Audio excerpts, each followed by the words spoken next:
With the ban list in effect, most people think Gura is extinct, but I believe she's still usable. By the end of this video, you're going to understand why Gura is still the right choice for Hololive. Alright, so we're going to go over why all these cards are in the deck. Now, to give you a perspective, this deck runs a lot of soul triggers because level 1 combo needs the soul triggers. So we try to shove as much soul triggers without, destroying your consistency. Well, Exhibit A over here literally screams consistency. It's a climax swapper. It means you're able to swap your climax to the right one. You're generally interchanging this, for this one here at early levels so that you can play your level 1 combo. So you max it out because of the soul trigger, and you get the benefit that it helps you throughout the game. The top check too, I think a lot of people do not actually take it as seriously as they should. Getting information before your attack phase is actually insane in Weiss. It allows you to then tailor your plays to the information you've seen. So, for example, you're going first and you have this card. You can just play this check too. Oh, I see a climax. You can move it to the second one, get a free swing, get a good block. You see two clean, like at level 1 or at level 0, and you want to attack, 2 or 3 times. Well, I see 2 clean. I don't need to brainstorm. I don't need to touch my deck. I can just swing at my opponent. And I now have a good chance of blocking damage next turn because I didn't lose climaxes. So, I think it's a unfair card in a design perspective, and it helps the deck quite a bit. This card, you're probably not going to see, being played a lot, but I think this card is insane in the aspect of Weiss currently, with all the decks out and, taking everything into account. So it's a 3500 beater, but it has the neat effect that when you reverse your opponent's cards, you can then kill another level 0 lower character on their front row. So notice your cards are very weak, right? 500 power, 15, 500. This lets your cards stay on the field and get direct attacks in. The deck's very aggressive, so just getting rid of the opponent's cards, opening their board up, especially in first deck, where they don't have as much control over their deck, and you just bombard them with damage. Combine that with these top checks, it allows you to make different plays. Another thing to note is it can get rid of pesky cards, like Slime's Millum. The level 0 that runs around the place. If they play 2 cards and they're not both running around the place, you can kill the one that doesn't run, and this will kill the one that does run. So it's pretty good. It forces the opponent in weird positions, and cards that would stay on the board doesn't generally stay on the board. This card's mainly there because you need climaxes. If you're not slamming a climax every turn in this deck, you're playing the game wrong. Your level 3 doesn't find the climax.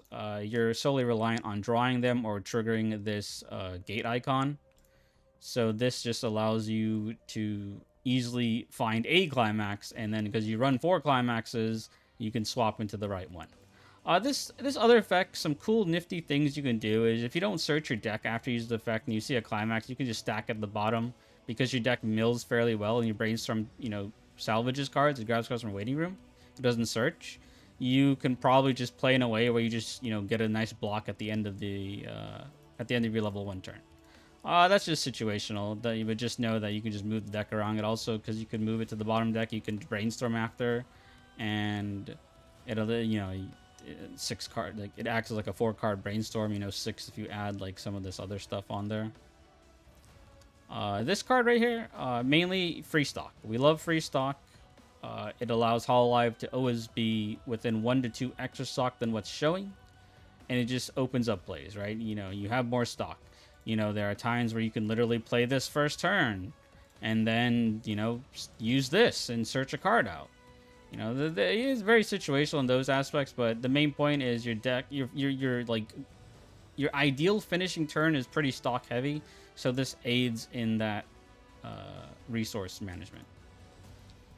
Because Gura is only at 2, this card is just mainly there to just grab cards from Claw. I think having multiple access to getting Gura is important. I think your goal is to at least get one of these, so this will hopefully help in case other cards clock it away or you're forced to clock it. So, a neat thing is this grabs any card. So, like, if you like your hand and you have this, and you're like, I don't know what to clock, you can clock a card you guaranteed want, draw 2 cards, And if one of those is what you don't want, just swap it in with the card you just clocked. It's that easy. It really helps in that aspect. So it has some niche plays that can be useful as you go up. This card is insane. I use this card all the time when playing this deck. It's a drop searcher on play on death, means that you can attack with it with 0 stock and still search at the end of your turn if you crash or if your opponent reverses it.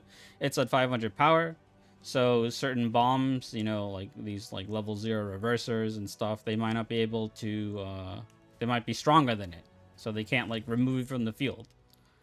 But this other effect here is extremely good. It's like this one here, but instead of rearranging, you can not only rearrange, but you can just get rid of them. So what happens is your brainstorm is normally 4 cards. You can make it a 6-card brainstorm. You can see, no soul triggers and, get rid of them, if you want to use this. Just being able to just peel cards on top of your deck gives you a lot of advantage in this game. I think, like I said before, any information gained before attack phase is very valuable. And this actually lets you manipulate those variables. This literally is just there. It's what we like to call a clock plus. You take a damage, you get a card from your hand, or get a card to your hand. It searches 1 or lower. These are normally commonly seen when you want to field, if your advantage engine is like whether it's 0 or whether it's level 1. If you want to field 3 of them, that's where, these types of cards come in handy. It sometimes survives when you play it first turn because it's like a level 1 3k, so like certain decks might not be able to deal with it. But its purpose is that it's easy on the hand and it lets you find your cards that are 1 or lower. Mainly this card, which you're going to look for, followed by some of the others. This is mainly here for the pay 2 ability to bounce one of your opponent's cards. If you fight Shauna, they have anti-burn. Jojo has a defensive counter and needs a full board. Freewind has a defensive counter and needs a full board. Nikke is coming to English soon. So Nikke has like, this 3-0 rest counter. If you guys don't know what a rest counter is, when your opponent fronts you and you have this card, you can drop it and you can rest one of the other cards on the opponent's field. So it basically reduces their attacks down to 1, or sorry, reduces by 1. So this just gets around like a lot of nonsense that's in the game. It sometimes grabs cards from waiting room. You can recycle this. You can just, more ways of grabbing Gura. Alright, so looking at the level 1s, this card is just easy access to Gura again. It lets you just, if you see it in the waiting room, just grab it. You can easily grab these as well, good to recycle them since these might die in the backswing since they're only 5,500. So it really does help in that aspect. I think it's fine, reducing soul triggers down to 28. Originally at 30, I reduced it down to 28 just to add these in, and I think it just helps better for the deck.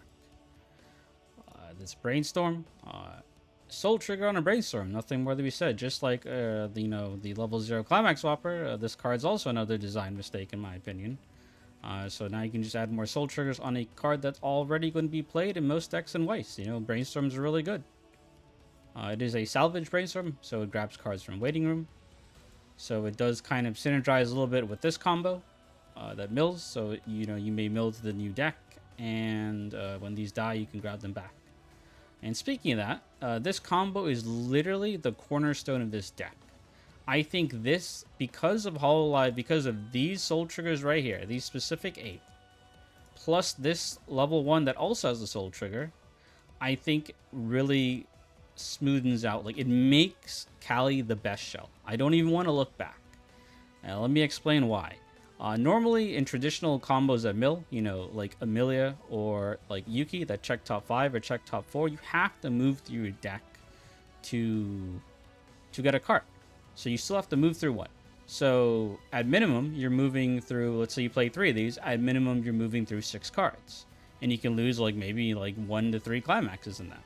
Well, what happens here is because these 3 cards here, this 1 card here, and these 4 here are able to top check, you can actually determine on your second deck where this type of mill effect would not be, you don't want to mess with your deck state and just mill your climaxes. You can be like, oh, I see 2 clean.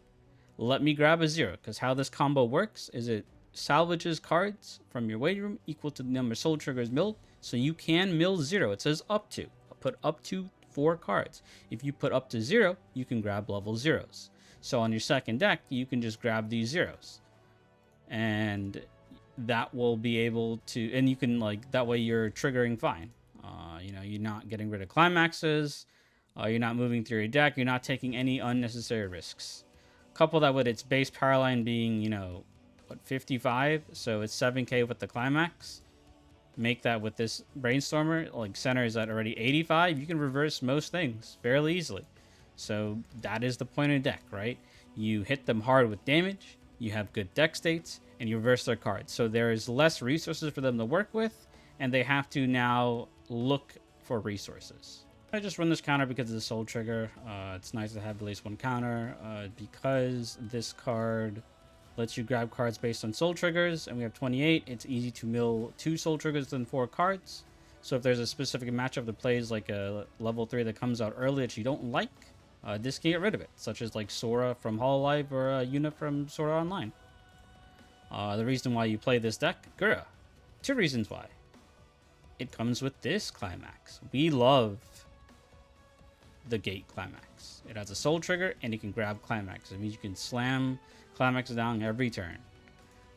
This card alone pushes 7 damage if it doesn't miss his soul triggers.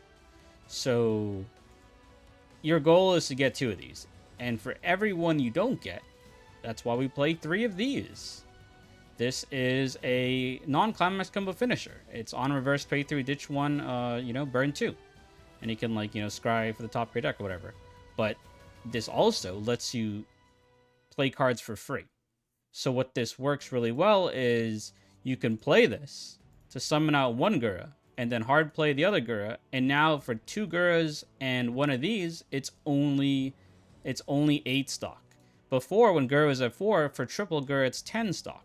So this adds an extra point of damage alongside your 2 Guras. And let's say you only had 1 Gura. You can play 2 of these. You know, now one plays 2 stock, 1 comes down, next one comes down for free, and then that one summons this Gura for free. And it just significantly opens up the plays you can do. And it synergizes well with the other 2 level 3s we're about to talk about. But yeah, that's his main purpose. I believe that the shell is strong enough to carry on its own, and it doesn't really matter what finisher you play at a top end. I feel as long as your climax at the top end has a soul trigger, the deck will work really well. So I chose Gura because it pushes so much damage. At least the possibility of pushing damage is high. And then this just is a solid 2 damage. This is for decks like Nino, decks like Nikke, any decks that have a board that you don't like. As you can tell, it's early out condition is a yellow and blue card in level zone. Well, what do you know? Our level 1 combo is yellow, our level 3 is blue. It seems to work out. This also buffs all your other cards by 1500, so that means that this gets even bigger because it's 12/5 base with its ability to summon out cards. It's 12/5, you know, with the 15 plus the 1000 from the climax. It's going to be pretty big to reverse the opponent's cards. But the main purpose is it gets rid of pesky cards like Shauna's anti-burn, anything you just don't want to see. You can even force the opponent to level down and give better like side targets, right? Like decks with defensive counters, if they only have 0s and they're waiting when you play this and they level down their level 3s to level 0s. At worst, it makes them pay 3 stock.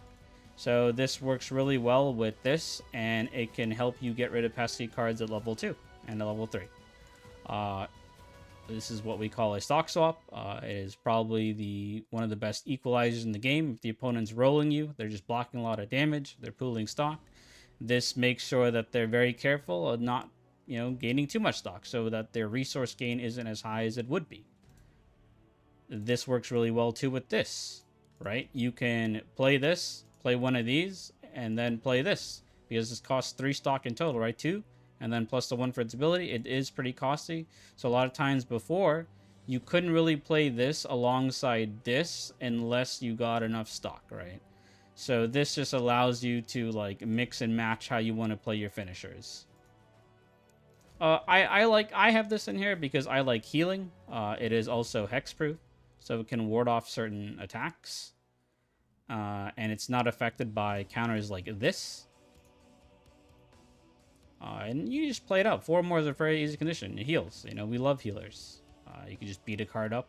It's, you know, depending on the matchup, it may not be good, but, you know, the way this, you know, deck works, right? Things like soul triggers, right? So this is 2 soul triggers here. This is 2 soul triggers here. This is 1 here. They're interchangeable. Your soul triggers outside of your combos are interchangeable, and you just need them to be soul triggers. Speaking more on the finishing turn. So, like, Gura needs soul triggers, and you're probably wondering why I'm not playing this Roboco that's up on the screen. Well, truth be told, this Roboco, I could care less to play it. I'd rather a consistent game from 0, 1, 2, and 3, and I just play 2 Guras, and play this if I have enough stock. And then you can just play this in the back row to check top 2, and if you don't like your triggers, get rid of them. It's just that easy. No reason to overthink it. Your Gura's floor is 2 damage, right? The lowest you can push is 2. You want it to at least push 3. You know, burn 2 and then burn 1 off of the mill. If it pushes 2 burn 1s, great. Your Gura just pushed 7 damage on its own. And that's the main reason why Gura is powerful. So it just pushes, you know, it itself is a level. So 2 of them is like 2 levels worth of damage. So that's why the Roboco is not in deck. I feel that it's not necessary to play it. So summarizing, you know, the deck, right? You go at level 0, just kill your opponent's cards, make sure you can get Kali, combine with your Brainstorm and whatever else mills you want to do, drop search, all that stuff. You can easily get to your next deck state with the level 1 Kalis that mills 4. Keeping your clock so you can block more damage, and then these Kalis go into waiting room to pick them back up with the various cards that grab cards from waiting room. Your Kali also has the ability to just proc its combo without milling, so it allows a more safe play at level 2. Don't forget to use your top checks to take advantage of information before battle phase. And for every Gura you're missing, just play this. And these other cards are for certain, you know, certain matchups, right? You know, matchup, you know, it's against a deck that gets a lot of stock. You know, something like Slime. This is probably going to be really good. This is good against things like Nino or other standby decks that do not have hexproof. So all in all, I think this deck is very strong. You literally, it's very easy to pilot. Your hardest part is getting this Gura, but that's why we're playing 3 of these just to replace it, because I think this deck is so good. I think the Kali shell is so good that 3 burn 2s, like at worst you just play 3 of these, or 2 of these and 1 of these burn 2s is enough to carry the game. Because that's why you see people play Marine. Marine is just 3 burn 2s just for a cheaper cost. Thanks to this Kanata, thanks to the choice trigger, thanks to just free plussing throughout the game, and 8 triggers, 8 climaxes that plus you cards in your hand, you can easily achieve the 8 stock needed for 2 of these and 1 of these. At worst, you just play 2 of these. And make sure you're grabbing it as early as possible, right? Like after your first Kali level 1 turn, with between 3 of them, hopefully you got 1 Gura, and then you can just easily drop search for the other one, or grab it from waiting room, or even grab it from clock. It's very hard to miss 2 Guras, and if you do miss, that's why this is the backup plan.